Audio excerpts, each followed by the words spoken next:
Welcome to our second last session. How does that sound?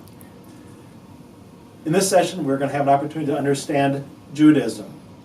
Although it's smallest by population among the religions in this course, Judaism probably has had a significant influence not only as Americans, but certainly on Christianity. Again, Christianity really grew out of the practices and the promises of what we call the Old Testament, but what Jewish people speak about their scriptures. I want to begin, though, with a clarification of terms. Scholars have generally used different terms for the Jewish people. Normally, the word Hebrews, they talk about the Hebrew people, referring to the people from Adam through a little bit maybe after Abraham. So when we talk about the Hebrew people, that's what we're talking about. Then after Jacob, his name was changed to Israel, the people then became known as the children of Israel or the Israelites until they entered the promised land and then had a united kingdom under David and Solomon. However, after that kingdom divided, the northern tribes are known as Israel, the southern tribe of Judah. Then there was a conquest. Israel was carried away into captivity, never returned. We speak about the 10 lost tribes of Israel.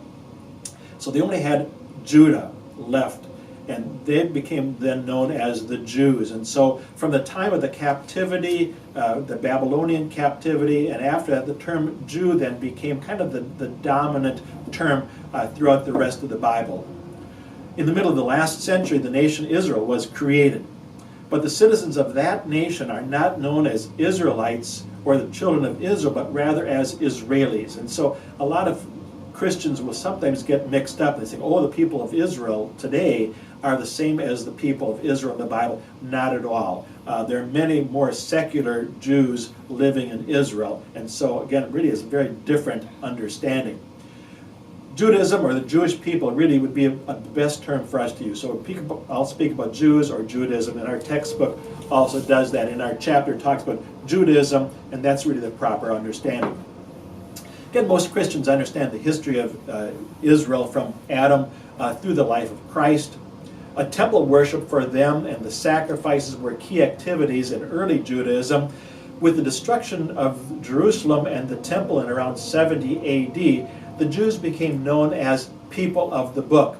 And so again, that's part of the association with Christians and with Muslims, as we'll see in the next session.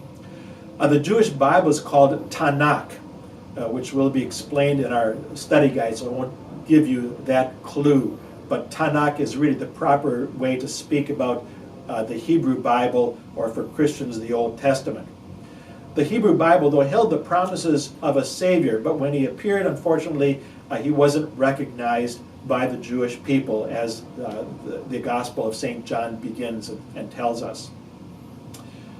The Jewish people are very visible in our society, particularly in entertainment, in law, in politics.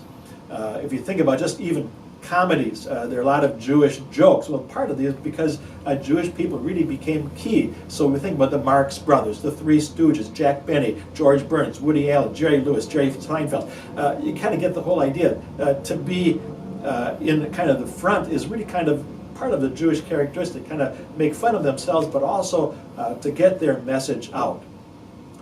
When we speak about Judaism, as most of these religions, there's a lot of diversity, as there was already in Jesus' day. There are the Pharisees, the Sadducees, the Hellenists, and the Essenes. Today, we see the same kind of diversity. There are the very traditional Orthodox Jews, again, those that really follow pretty much Old Testament practices or Tanakh practices. There are more liberal conservatives, and then even the more liberal Reformed. There are those that are called Reconstructionists, the humanists, and even Zionists. Those are trying to establish Israel as a nation. They were very strong in forming Israel as a nation now. A strong theme, though, of solidarity is really a key component of contemporary Judaism, as they really share that sense of community and observe many of the festivals. Again, in our textbook, there's a whole section on the various festivals that are common among Jews. They practice them throughout the year.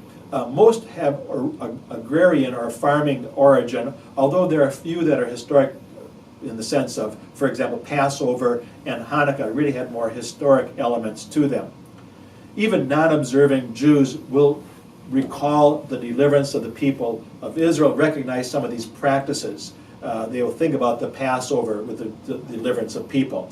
But that also becomes a remembrance of the Holocaust. So there's kind of this connection of the Passover, Egyptian redeeming of the people, but also the Holocaust. And that kind of becomes kind of a key emphasis also. Again, a uniting factor. Again, remembering is really one of those things that is key in being a Jew. They remember not necessarily their religious practices, but remember what happened to them. It's not their belief, but their tradition that's most important for them. Again, you'll learn a lot more in our videos in this unit and also from our textbook. I wish you shalom and enjoy it.